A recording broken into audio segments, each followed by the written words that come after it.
Todos tienen una idea. Todos tienen un sueño que los desvela. Todos tienen un proyecto dando vuelta en la cabeza. Pero muy pocos son los que se atreven a emprender y hacer que las cosas pasen. Pon esa idea en acción. Concreta ese sueño dormido. Saca ese proyecto a la luz.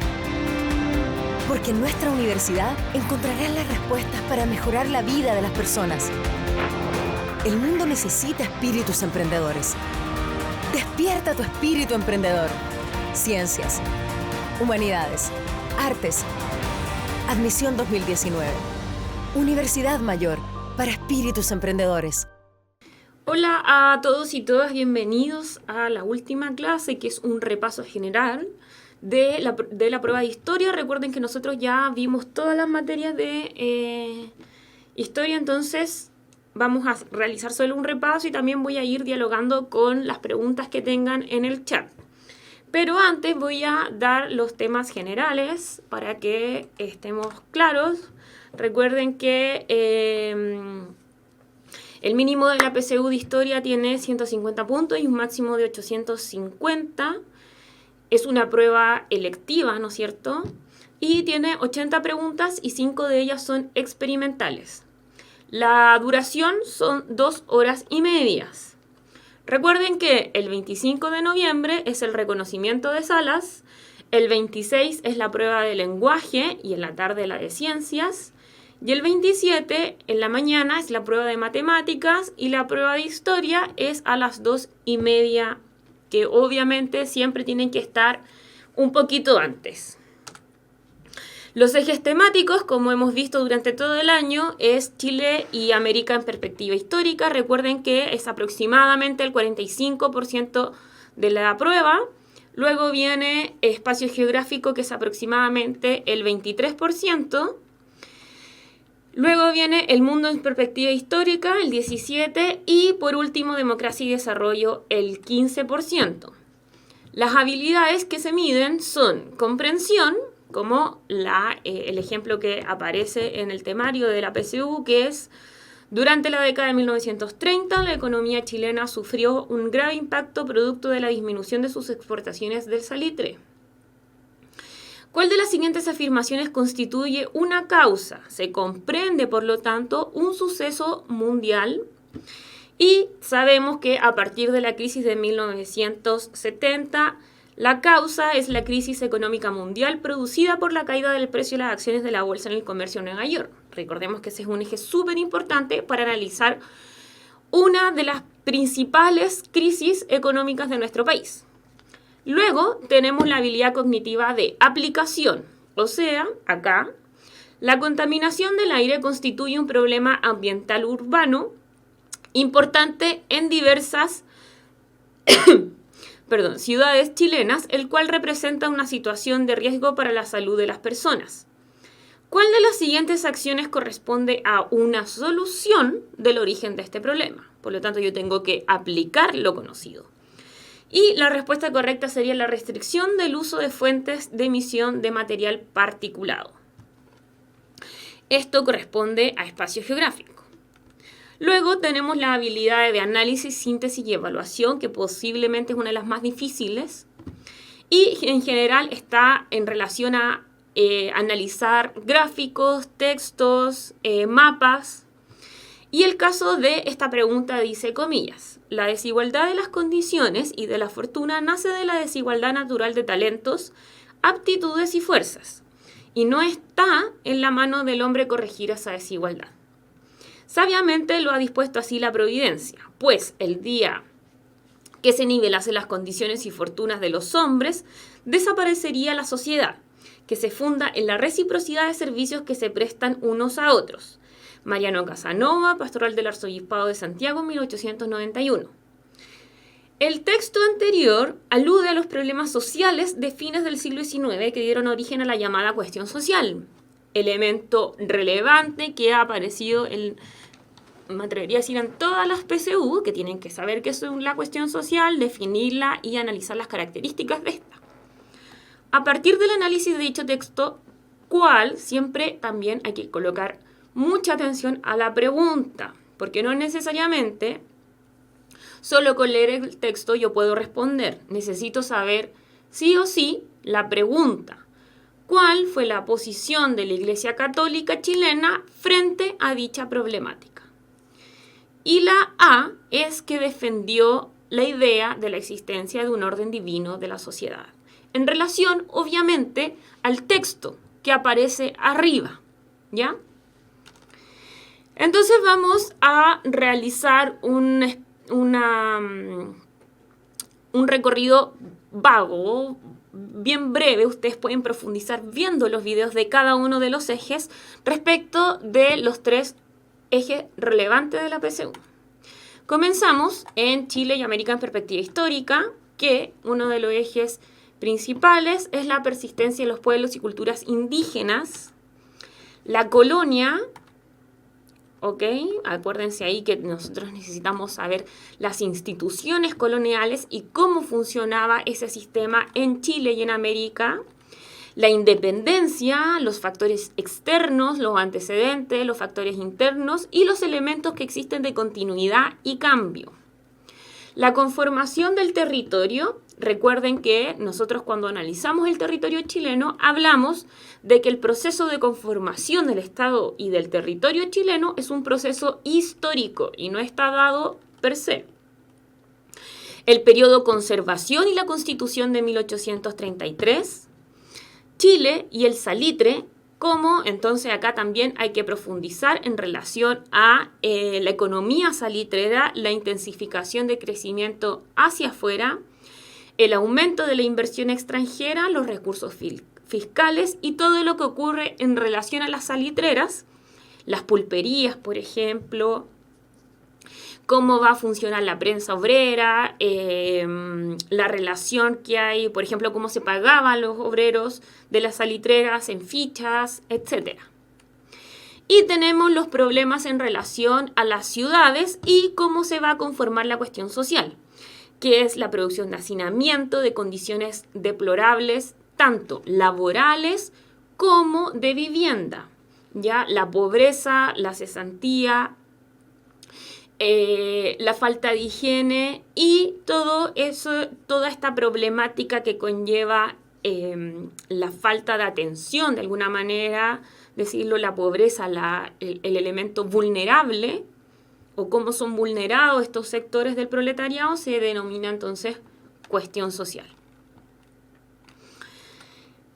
Y tenemos los grandes periodos políticos de la época chilena, que es el periodo conservador, liberal, parlamentario y presidencialista.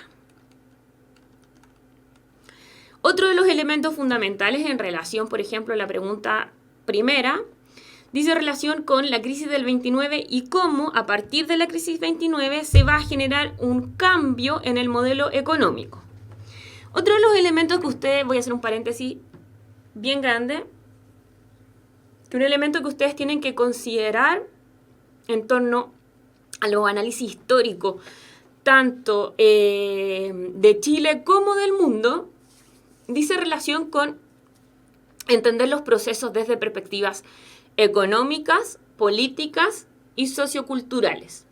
Por lo tanto, en general, cuando nosotros analizamos, imagínense acá que dice periodo conservador, si bien nosotros denominamos periodo conservador a un periodo político, yo también tengo que identificar las líneas económicas y sociales culturales. ¿Ya?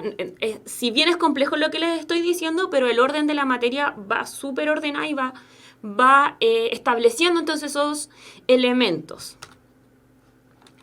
Luego nosotros tenemos, nosotros en términos económicos, por ejemplo, hablamos de la crisis del 29, del desarrollo del keynesianismo, que sería esta intervención del Estado a partir de la crisis capitalista, la instauración del modelo ISI en América Latina y también en Chile, que es la industrialización de sustitución por importaciones, que tenía como objetivo entonces profundizar la industrialización en nuestro país para no depender solamente de las importaciones y aumentar, por lo tanto, las exportaciones.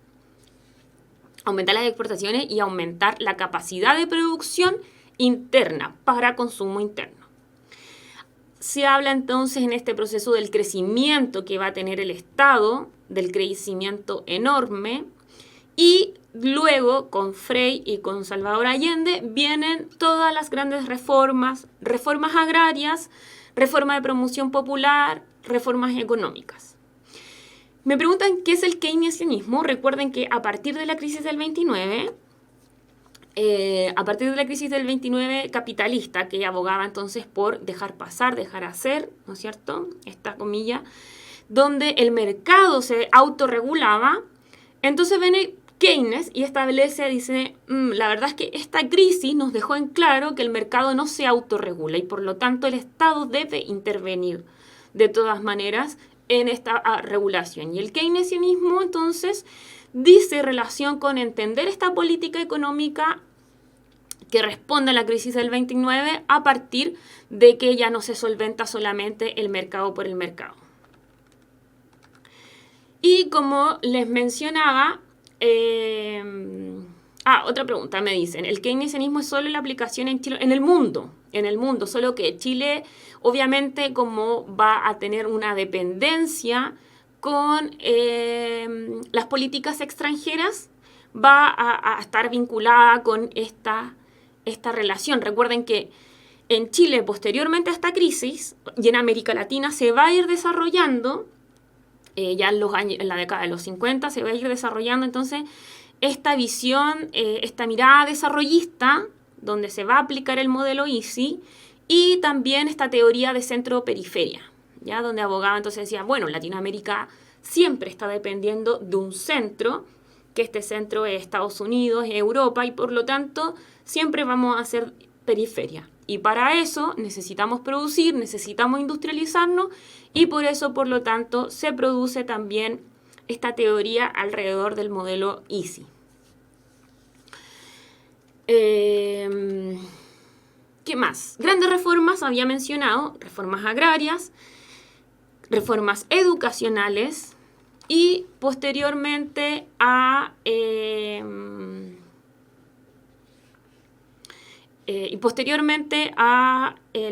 1973, por lo tanto, hablamos del quiebre de la democracia y de la dictadura cívico-militar o régimen militar, que nosotros dentro de las causas hablamos de intervención extranjera, la intervención que tiene la CIA, los Estados Unidos en este contexto mundial de bipolaridad, la crisis económica local, el desabastecimiento, el bloqueo económico,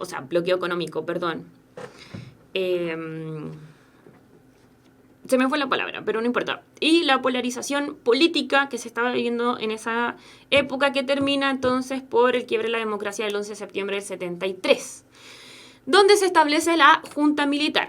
Luego, a partir de la Junta Militar, se desarrolla, por lo tanto, este modelo neoliberal que aboga por la desregulación del mercado, una apertura al comercio, al exterior, y el Estado va a tener solo un rol subsidiario y va a desarrollar, por lo tanto, este sistema, este gobierno, los procesos de privatización de las diferentes empresas que habían sido estatales. Y por lo tanto también se desarrollan las reformas sociales de salud, educación y fondos de previsiones. Luego tenemos el periodo de transición, recuerden todos los elementos políticos y sociales en torno a este proceso de dictadura militar. Y entonces, en este sentido, yo estoy realizando un repaso súper grande. Mira, me preguntan sobre el estado de bienestar. Recuerden que cuando nosotros hablamos de estado de bienestar nos vamos a referir principalmente a Europa, porque en Chile no se ocupa necesariamente ese concepto para América Latina, ¿ok? El rol subsidiario, acá me preguntan por el rol subsidiario del Estado, no es el mismo concepto que el estado de bienestar. Es muy distinto, ¿ya? El estado subsidiario viene a responder solamente a elementos, por ejemplo, que los quintiles más bajos de la población no pueden acceder. Y el estado benefactor es cuando hay un estado que otorga beneficios sociales o reformas sociales importantes como la salud, la educación, etc. En este caso, en el sistema neoliberal, hay solo un rol subsidiario y no benefactor. ¿Y quiénes eran los Chicago Boys? Bueno, los Chicago Boys fueron estos estudiantes de la Universidad Católica que fueron a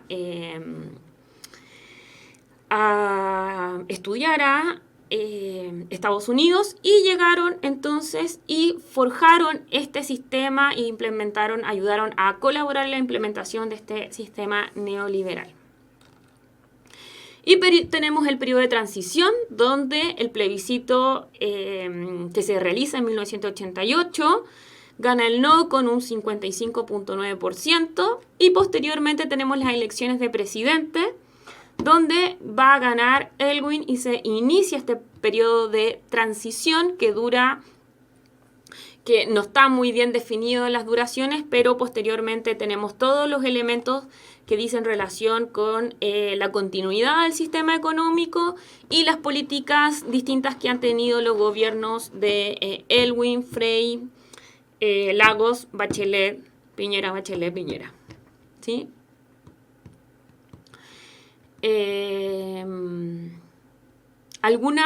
Vamos a ir entonces por periodo. Dudas, voy a poner 5 minutos de dudas de este. Recuerden que pueden ver todos los videos. Recuerden que pueden realizar y ver y profundizar todos los videos. Están los videos de las clases que realicé y también están los videos de las cápsulas para que puedan profundizar en las temáticas que ustedes más deseen. Al inicio de esta clase expliqué cómo se divide la PSU para que luego la puedan ver.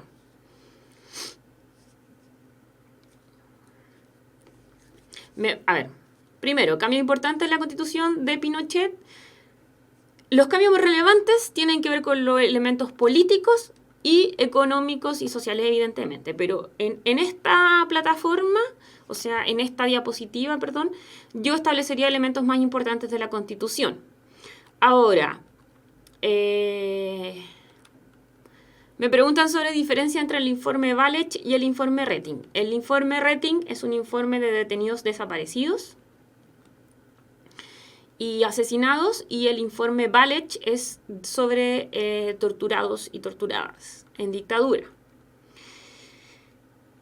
¿Qué más? El modelo ICI es un modelo, me preguntan, que se establece con varios presidentes. De hecho, el modelo ICI termina de entenderse como tal en 1973 con la dictadura. Me hacen otra pregunta importante. ¿Se pregunta por todos los presidentes o por los que más causaron impacto? Nunca les van a preguntar por un presidente específico, ¿ok? A menos que, por ejemplo, podrían preguntar periodos, como el periodo de la Unidad Popular, que en sí mismo es un periodo específico. Y yo diría que en general, como nombres, como años, no les van a preguntar en la PSU. Recuerden que les van a preguntar elementos que tienen que ver con conocimiento, consecuencias, análisis y habilidades. Por lo tanto, ustedes tienen que ser capaces de, a partir de presidentes específicos, de los elementos políticos y elementos económicos, lograr conocer causas, efectos, consecuencias, etc. A ver, dice: profe, una de las respuestas a las demandas sociales que dio el retorno a la democracia es a través de la Comisión Rettig, ¿no? Sí. Lo que pasa es que a partir del periodo de transición se genera la necesidad de reparación por parte del Estado. Por lo tanto, las comisiones Rettig y Walech responden a esa necesidad de reparación y de, como se ha denominado históricamente, de justicia y verdad.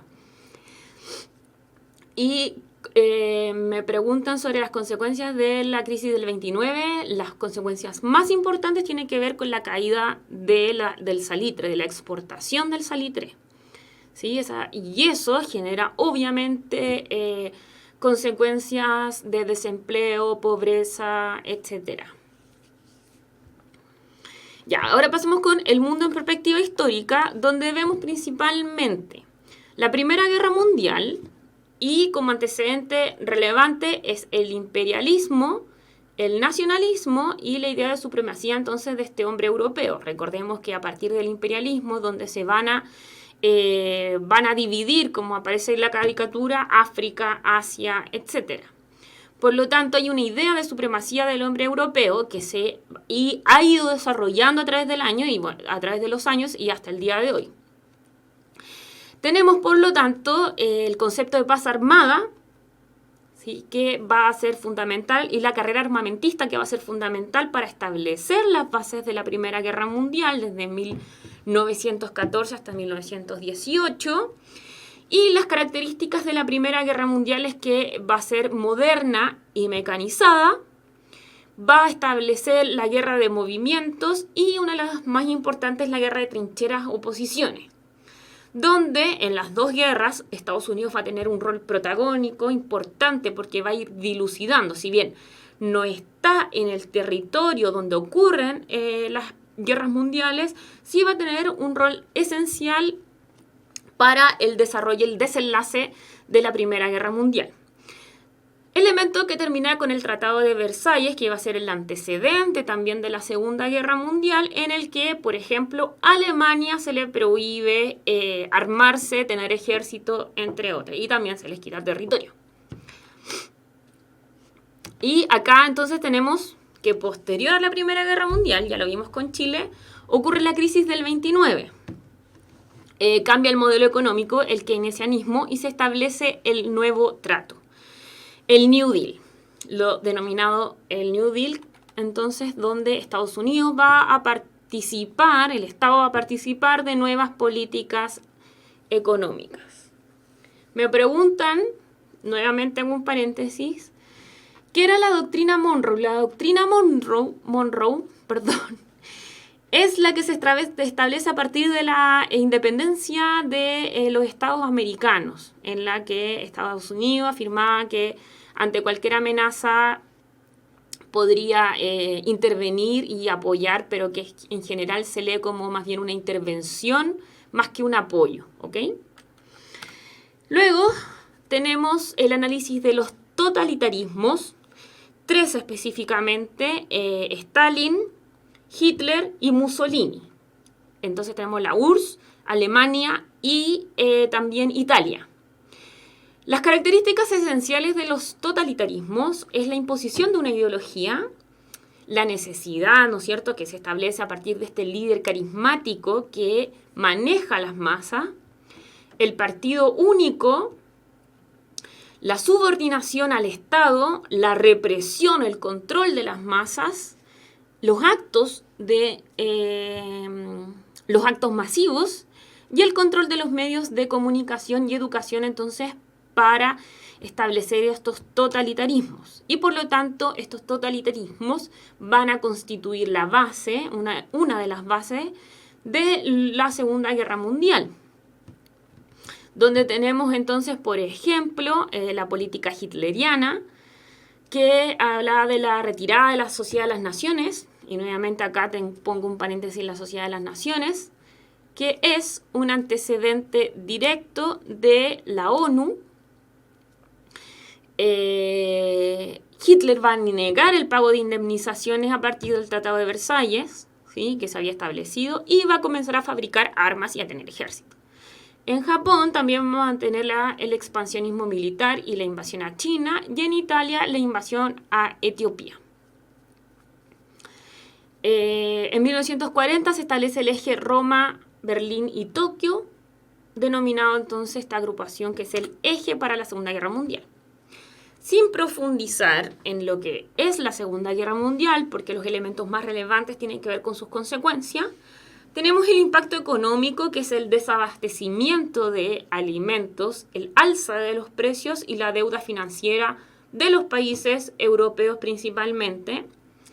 Nacen nuevas potencias, Estados Unidos y la Unión Soviética, y por lo tanto se establece este nuevo periodo de Guerra Fría, de polarización mundial, el debilitamiento de Europa y por lo tanto la independencia de África y Asia.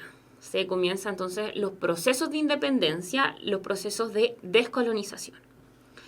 Y en los cambios políticos tenemos los regímenes democráticos, y en Europa del Este los regímenes en la órbita soviética.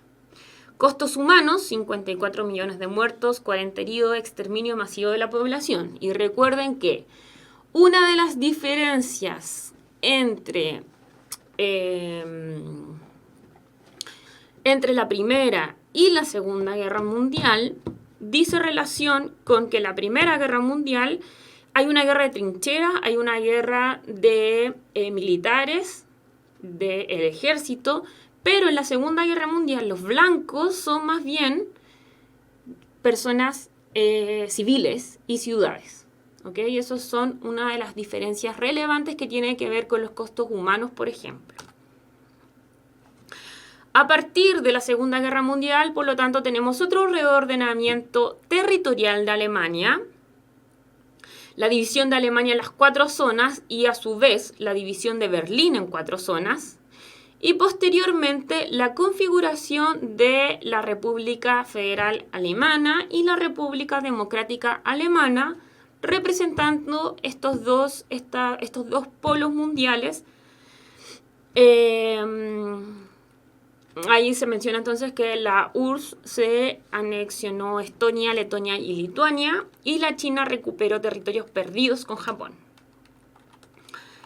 Tenemos la conformación de las Naciones Unidas, se establece la Carta de las Naciones Unidas y se crea la Organización de las Naciones Unidas, la ONU, donde el antecedente es la Sociedad de las Naciones. Y lo relevante de esto es que se establece la Declaración de los Derechos Humanos. Y como les mencionaba, tenemos la Guerra Fría, donde está representado Estados Unidos, la lectura o abogado por el capitalismo, el predominio del mercado en lo económico, la propiedad privada, ¿no es cierto?, la libertad de comercio, mínima intervención del Estado en esta libertad de comercio, la URSS, el comunismo, la eliminación de clases sociales y la propiedad privada, el control del sistema económico por parte del Estado y la completa intervención entonces del Estado. Me preguntan, ¿la ONU se crea a partir de la Guerra Fría? No, recuerden, posterior a la Segunda Guerra Mundial se crea la ONU. Posterior a la Segunda Guerra Mundial se crea la ONU. Y se establece el estado de bienestar en la órbita occidental, donde hay una expansión económica entre 1950 y 1953, el modelo keynesiano. Se establecen los derechos de acceder a servicios básicos, equidad social y redistribución, aumento del empleo y se mejoran las condiciones de vida. Y como les había mencionado, comienzan los procesos de descolonización a partir de que la ONU establece la autodeterminación de los pueblos y hay una mayor conciencia a partir de la Segunda Guerra Mundial, entonces, en relación a lo ocurrido y la relación que se tiene. También otra de las consecuencias es la debilidad de las potencias europeas para poder mantener estas colonias y el apoyo que tiene la superpotencia Estados Unidos y la URSS para poder independizarse. Sin embargo, estos procesos de descolonización, recuerden que son de distintos tipos y en general se les divide entre más pacíficas y más violentas. Dudas, consultas. Me preguntan cómo se conformó la URSS. Bueno, recuerden, para profundizar nuevamente, tienen que ver la cápsula o el video de la Revolución Rusa, donde se conforma a partir de la revolución que derroca a un gobierno zarista. ¿Ya? Entonces, a partir de este derroco, cuando derroca este gobierno zarista, se va a conformar una serie de procesos que van a terminar entonces con la Revolución Rusa, donde se establece la URSS. El periodo de paz armada lo denominamos antes del periodo de la Primera Guerra Mundial y va a establecer un antecedente de la Primera Guerra Mundial.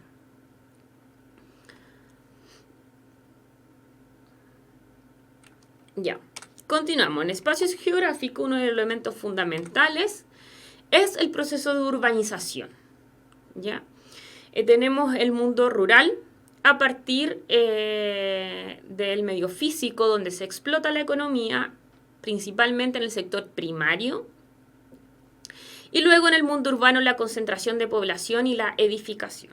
Y como habíamos establecido, la urbanización es un proceso de transición desde una sociedad rural hacia una concentrada en ciudades. Sin embargo, este proceso de urbanización tiene altas consecuencias, como el aumento de la densidad de población. Recuerden que la densidad de población tiene que ver con que en un espacio reducido yo tengo varias personas viviendo. Y un ejemplo de ese aumento de densidad son los edificios, porque en un mismo metro cuadrado yo puedo tener muchas personas viviendo en comparación con una casa, por ejemplo. En las ciudades, principalmente, se desarrolla el sector terciario, que son los servicios, la cultura, la educación, la salud, entre otros.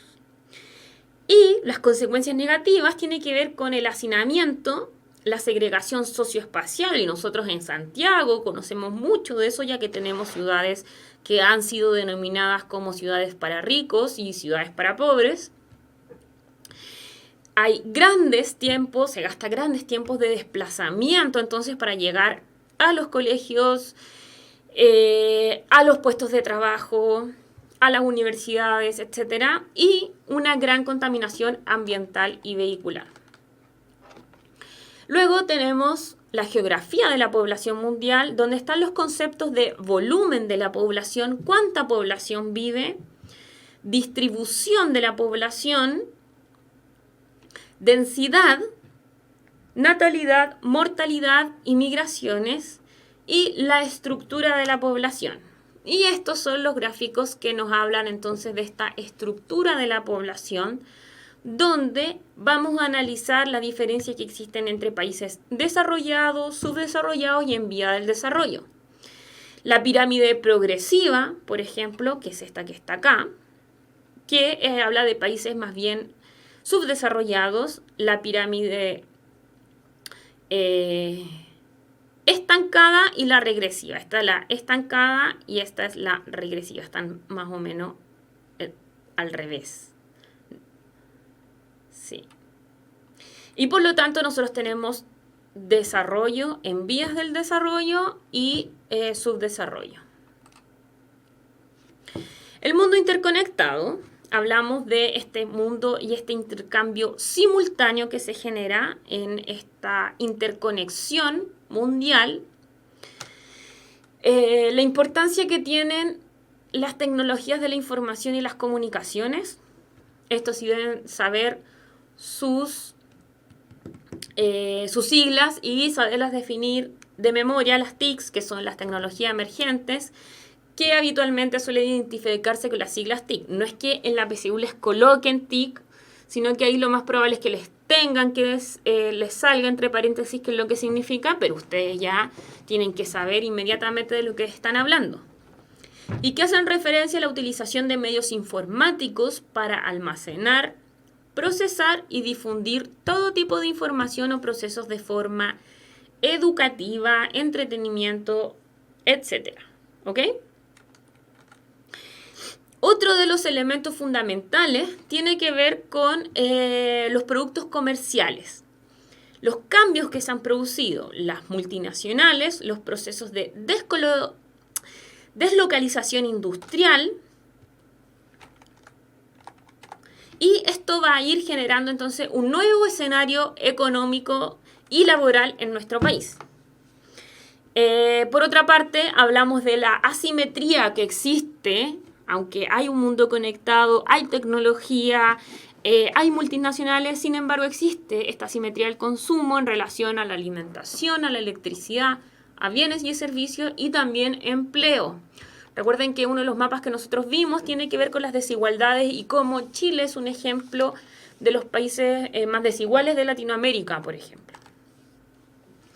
Y el contexto económico, que es que nosotros vivimos, por lo tanto, este cambio de modelo económico del easy al sistema neoliberal, que se basa también en acuerdos comerciales y en este concepto denominado ventajas comparativas, que es la capacidad de una persona, empresa o país, en este caso país, para producir un bien utilizando relativamente menos recursos que otro. Es uno de los fundamentos básicos del comercio entre países, asumiendo como decisivo los costes relativos de producción y no los absolutos. En otras palabras, los países producen bienes que les suponen un coste relativo más bajo respecto del resto del mundo. Eso quiere decir que si Chile tiene las condiciones geográficas más adecuadas para producir vino, va a producir vino y no va a producir tequila, por ejemplo.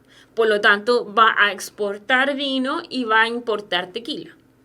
Es una ventaja comparativa, ¿ok? Y tenemos los tratados, los acuerdos comerciales más importantes. El Tratado de Libre Comercio con China, que es primera potencia exportadora y segunda importación. Esto lo vimos, si no me equivoco, la semana pasada o antes pasada. Con Estados Unidos y con la Unión Europea, que son estos grandes conglomerados.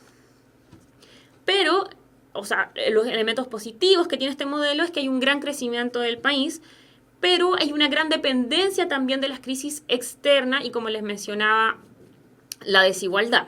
Entonces, esta gran dependencia se basa en la crisis asiática, la crisis subprime y ahora también se habla de esta nueva crisis que se está viviendo. Esa crisis subprime es la crisis, como había mencionado también, de la burbuja inmobiliaria. Y cuando nosotros hablamos de las principales exportaciones que realiza Chile, los principales productos, tenemos una distribución geográfica. Ya es súper importante conocer que este concepto de ventajas comparativas podemos llevarlo tanto a nivel país como a nivel mundial. Por lo tanto, si Chile produce, tiene como ventaja comparativa producir vino, también vamos a establecer que ciertas regiones tienen ventajas comparativas en relación a otras regiones. Me preguntan, si preguntan sobre los tratados específicamente, yo profundizaría el tema de los tratados. Es un tema recurrente y leería más bien, me profundizaría en estos tratados relevantes que tienen, que son los acuerdos comerciales y los conglomerados económicos que se han conformado. Pueden ver también, insisto, en los videos anteriores, el Mercosur, la PEC, etc. También tienen que ver con esos elementos.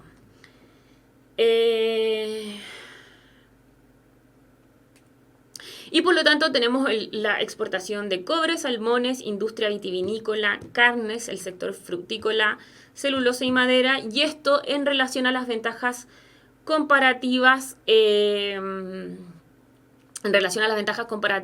las propias regiones de nuestro país. Vitivinícola se refiere al sector de los vinos. Y las importaciones chilenas principalmente son bienes intermedios y bienes de consumo y también el combustible. Y por último tenemos el eje de democracia y desarrollo. Y en democracia y desarrollo tenemos entonces la concepción de las bases de la institucionalidad, que es la Constitución.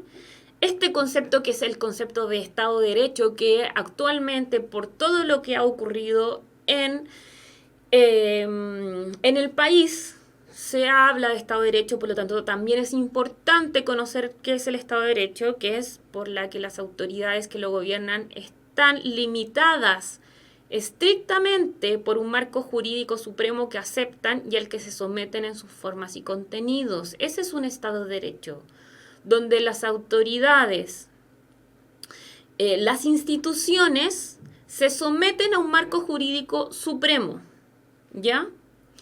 Y tenemos la separación de los poderes, que aboga también por un control más equilibrado y por una regulación de este Estado. Y la separación es poder ejecutivo, legislativo y judicial, donde tiene como objetivo también respetar los elementos de los derechos humanos. Recuerden que los derechos humanos tienen ciertas características como inherentes a todas las personas, Ojo con eso. No por ser preso, por ejemplo, voy a quitarle un derecho humano. Solo está privado de libertad. No por eso no va a comer, por ejemplo. ¿Ok? Son universales. Todas las personas donde vivan tienen esos derechos. Son inalienables. Yo no los puedo entregar, no los puedo vender.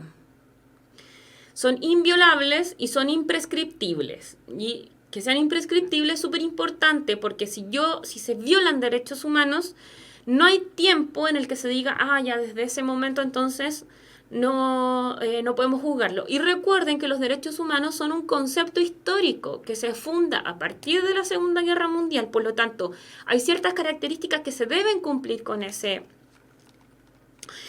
marcos de derechos humanos, ¿ok? En Chile nosotros hablamos entonces de esta participación política ciudadana a partir del concepto de democracia representativa, que deben existir ciertas condiciones como la soberanía popular, la pluralidad y la existencia de una constitución que se cumpla. Tenemos formas de participación ciudadana como el sufragio electoral a partir de las elecciones periódicas y de plebiscitos, pero también hay otras formas de participación ciudadana como las organizaciones no gubernamentales, los movimientos sociales, las agrupaciones culturales, entre otras.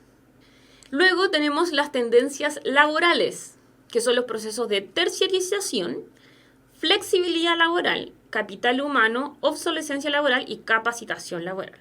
Recuerden que la terciarización dice relación... Mira, estoy como mezclando el chat con lo que estoy leyendo. Un ejemplo de plebiscito era el plebiscito del 88. Él es el que menos se ocupa para representación, pero un ejemplo básico de plebiscito es el del 88. Luego tenemos, entonces, explico lo de las organizaciones no gubernamentales. Son ONGs, que son instituciones así muy parecidas, chiquillos, para que puedan entenderlo, a fundaciones, que son internacionales y que no dependen de alguna nación y que abogan o pueden ser que traten temas de derechos humanos como Amnistía Internacional, Greenpeace, diferentes temas que no necesariamente se vinculan a un Estado o a partidos políticos, que no se vinculan, de hecho. ¿Ok? Y en tendencias laborales tenemos los procesos de terciarización, que es cuando yo le pago a una empresa para que esa empresa le pague a trabajadores para que trabajen para mí. Habíamos hablado que los call centers es un ejemplo de terciarización, o las empresas de aseo. El tema de la flexibilidad laboral. Capital humano, que es este concepto de cómo todo lo que yo sé, todo lo que he aprendido pertenece y tiene un capital capaz de transarse en el mercado de alguna manera. Y tenemos la legislación laboral, donde está el Código del Trabajo, que son estas leyes fundamentales que regulan las relaciones laborales, y el contrato de trabajo, que regula los deberes y derechos del trabajador. Si no se cumplen estas legislaciones laborales, existe una institución que es la Inspección del Trabajo. Luego tenemos los derechos laborales, que son los derechos básicos, remuneración, descanso, maternidad y sindicalización. ¿Ok? Que es el sueldo, sobresueldo, comisión, participación y gratificación, que en general acá lo que preguntan tienen que ver con la maternidad, con este fuero maternal, y con la sindicalización y descanso, que son elementos básicos que tienen que ver con los derechos laborales. Dudas, consultas que tengan. Recuerden, entonces, no voy a colocar ejercicios porque prefiero responder preguntas. La sindicalización es este derecho a formar sindicatos. Puedo formar sindicatos dentro de la empresa, entre empresas, con trabajadores independientes, eventuales, y los sindicatos tienen derecho a negociar colectivamente por mayores y por ampliación de derechos laborales. Ya todo esto está regulado. ¿Qué son los corredores oceánicos? Preguntan. Los corredores oceánicos son como estas largas carreteras que cruzan el océano, en este caso el que nosotros vimos la semana pasada, recuerden revisar el video de la semana pasada, vimos esta carretera que cruza desde el océano Pacífico al océano Atlántico, cruzando Bolivia, llegando a Brasil. La flexibilidad se refiere tanto a la flexibilidad horaria, que puede ser a la flexibilidad de contratación y de labores que se realizan dentro del espacio de trabajo. ¿Ok? Todo esto en función de que el trabajador o la trabajadora, o más bien que la empresa, en función de los requerimientos, pueda contratar, despedir o ir adecuando sus trabajadores en función de sus requerimientos. Exactamente, lo que más entra es historia de Chile y América. Eso es lo que más entra. ¿Ok?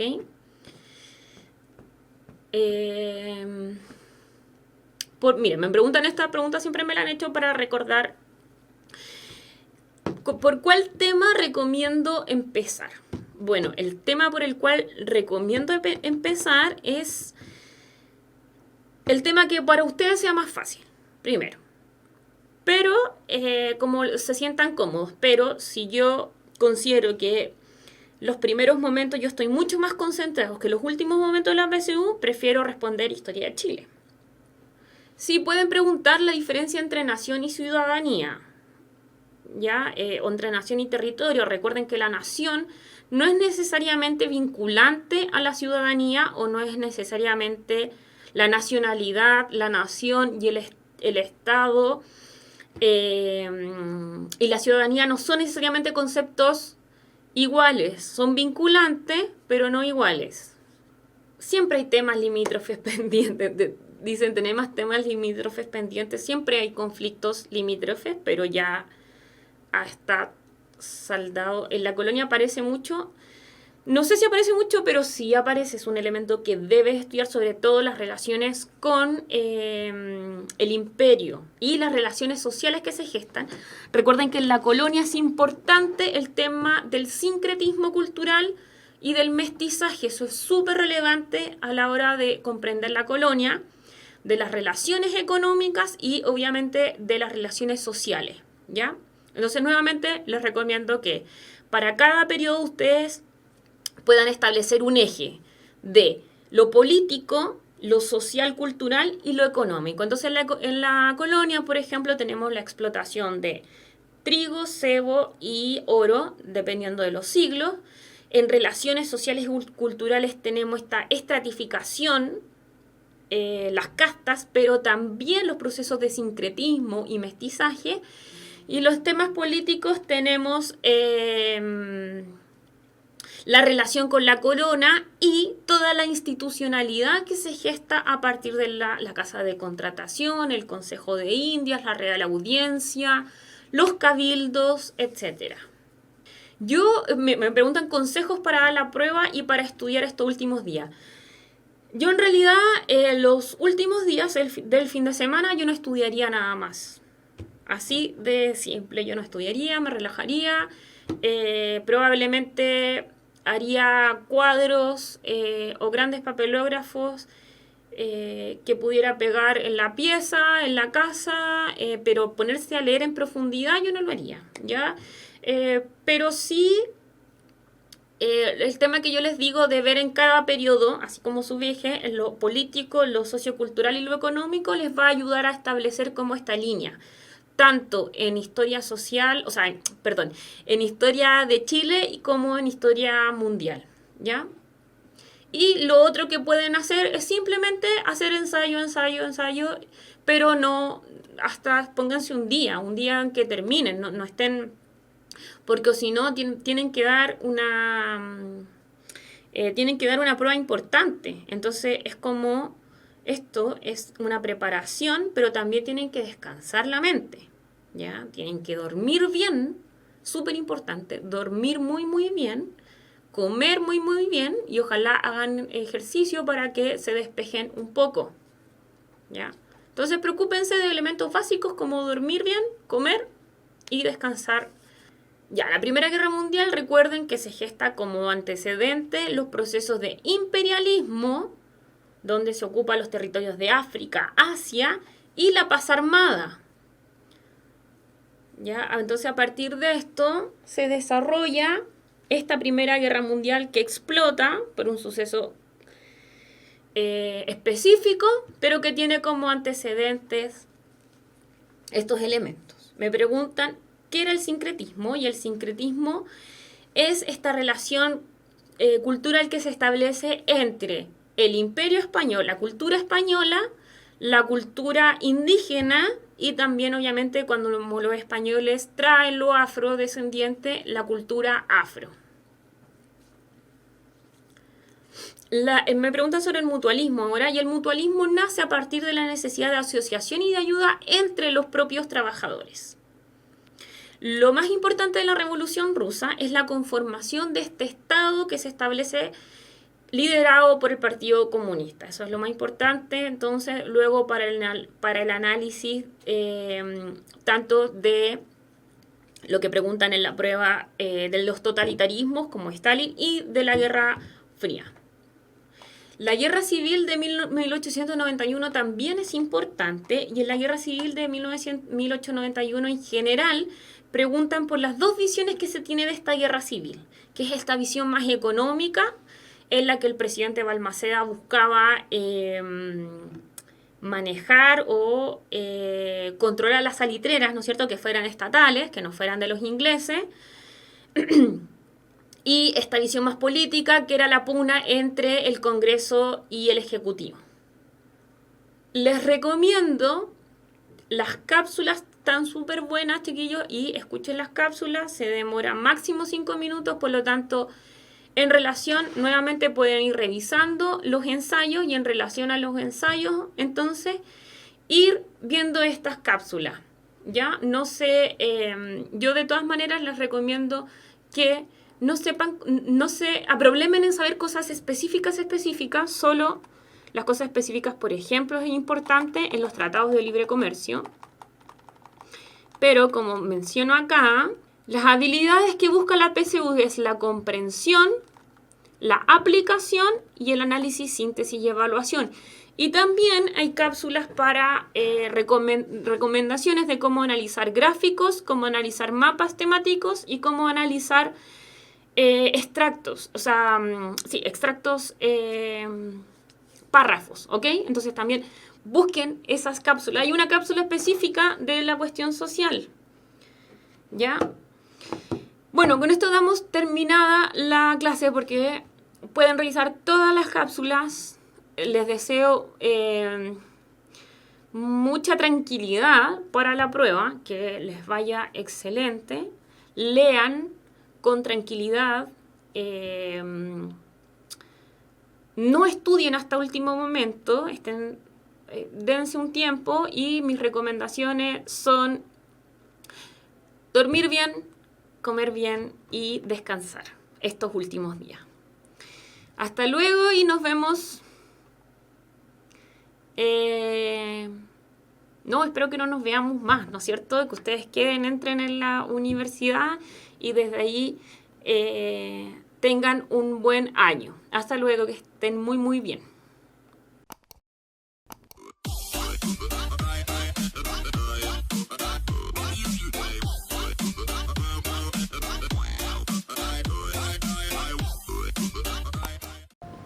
Todos tienen una idea. Todos tienen un sueño que los desvela. Todos tienen un proyecto dando vuelta en la cabeza. Pero muy pocos son los que se atreven a emprender y hacer que las cosas pasen. Pon esa idea en acción. Concreta ese sueño dormido. Saca ese proyecto a la luz. El mundo necesita espíritus emprendedores.